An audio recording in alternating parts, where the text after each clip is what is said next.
సోదరులందరితో కూడా ఒక సమానంగా ముందుకెళ్తామంటే ఆ మహానుభావుడు పెట్టిన భిక్ష ఇక్కడున్న నాయకులందరూ కూడా మమ్మల్ని కలుపుకొని వాళ్ళ అన్నదమ్ములుగా ముందుకు తీసుకెళ్తున్నారు.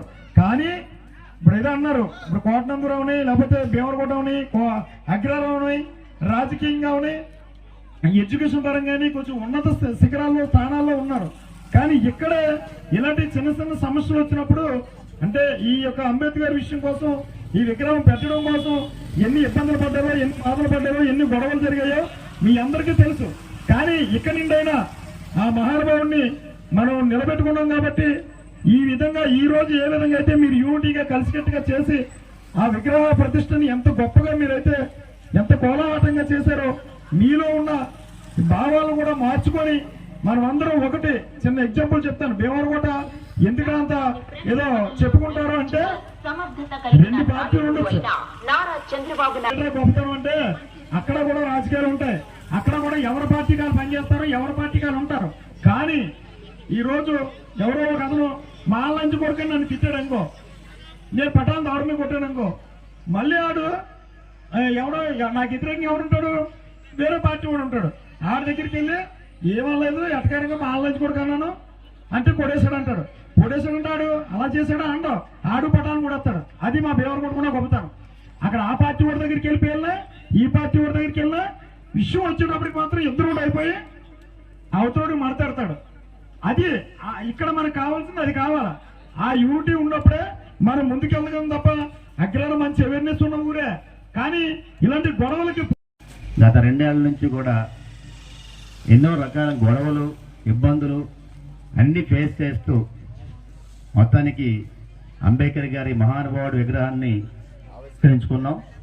అయితే దీనికి అడిగిన వెంటనే మన మంత్రివర్యులు దాడిశెట్టి రాజా గారు ఏం కావాలో వాళ్ళకి ఏం కావాలంటే అది ఇవ్వి, మొత్తం మీద ఆ విగ్రహ ఆవిష్కరణ జరగాలి, అది 1,00,000, 2 లక్షల, 5 లక్షల ఎంతైనా పర్లేదు నువ్వు చేయించని చెప్పి మన యూత్ సభ్యులు కొత్తబాబు కానీ, ప్రెసిడెంట్ గారికి కానీ, తర్వాత శివక్ కానీ వీళ్ళందరికీ చెప్పాం. కానీ వీళ్ళలో ఉన్నటువంటి గొడవల వల్ల ఇక్కడ ఎవరు కూడా పని స్టార్ట్ చేయలేదు.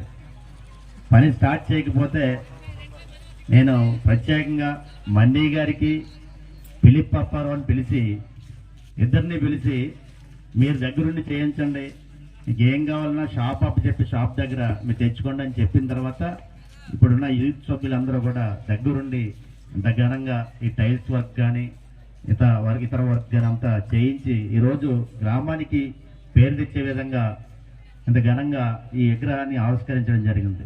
అయితే యూత్ లేకుండా ఏ గ్రామం కూడా అవేర్నెస్ రాదు, బాగుపడదు. యూత్ సభ్యులందరూ కూడా మంచి మార్గంలో నడుచుకోవాలి, తప్పును తప్పని ఖండించాలి, మంచిని మంచి అని పొగడాలి. ఇందాక డీలర్ గారు చెప్పారు, మన అవసరాలకి లేదంటే మన ఎదుగుదలకి ఎవరైతే సపోర్ట్ చేస్తారో వాళ్ళకి మనం కట్టుబడి ఉండాలి తప్ప మన ఎవరికి బానిసలం కాదు. ఎస్సీ అవని, ఎస్టీ అవని, బీసీ అవని, మైనార్టీ అవని, పేద వర్గాల్లో ఉన్నటువంటి ఓసీలు అవని, ఎవరైనా కానీ మన ఎదుగుదలకి ఉపయోగపడే వ్యక్తుల్ని మనం ఎప్పుడూ మర్చిపోకూడదు. మనకి వెన్నంటుండే నాయకులను కూడా మర్చిపోకూడదు. మనకి అంబేద్కర్ గారి ఆయన జీవించిన జీవన విధానమే మనకు స్ఫూర్తి కావాలి. ఎందుకంటే ఆయన గురించి మనం తెలుసుకుంటే వీధి లైట్ దగ్గర చదువుకున్నటువంటి వ్యక్తి అయినా ఏ స్థాయికి లండన్లో డాక్టరేట్ తీసుకున్నటువంటి స్థాయికి ఆయన వెళ్ళాడు. ఈరోజు మనం ఇన్ని అనుభవిస్తున్నాం అంటే రాజ్యాంగ పరంగా ఆయన పెట్టిన భిక్ష మనకి. ఎందుకంటే ఆయన పడ్డ కష్టం భావితరాలలో ఎవరు కూడా పడకూడదు. పేదరికం వల్ల చదువు ఆగిపోకూడదు, పేదరికం వల్ల ఇతర ఏ అవసరాలు ఆగిపోకూడదు అని చెప్పి ఆయన ఆ రోజు ఇన్ని సంస్కరణలు రాజ్యాంగంలో పెట్టారు. కాబట్టికే ఈరోజు మనందరూ కూడా ఇవన్నీ అనుభవిస్తూ ప్రతి ఒక్కరూ కూడా ప్రతి పేదవాడు కూడా హాయిగా ఆనందంగా బతకడానికి అవకాశం ఉంది.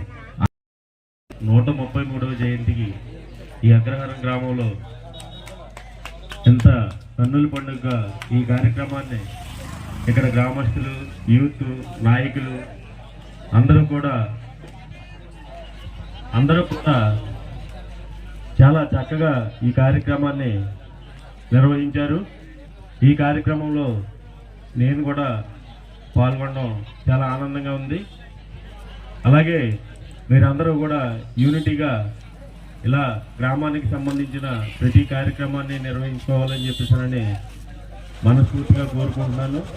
అలాగే అంబేద్కర్ గారి ఆశయాలు సిద్ధించేలా ప్రతి ఒక్కరూ వెలగాలని మనస్ఫూర్తిగా కోరుకుంటూ నాకు ఈ అవకాశం ఇచ్చిన అగ్రహారం గ్రామ ప్రజలకు, నాయకులకు, యూత్ అందరికీ కూడా నా హృదయపూర్వక నమస్కారాలు తెలియజేస్తూ సెలవు తీసుకున్నాను.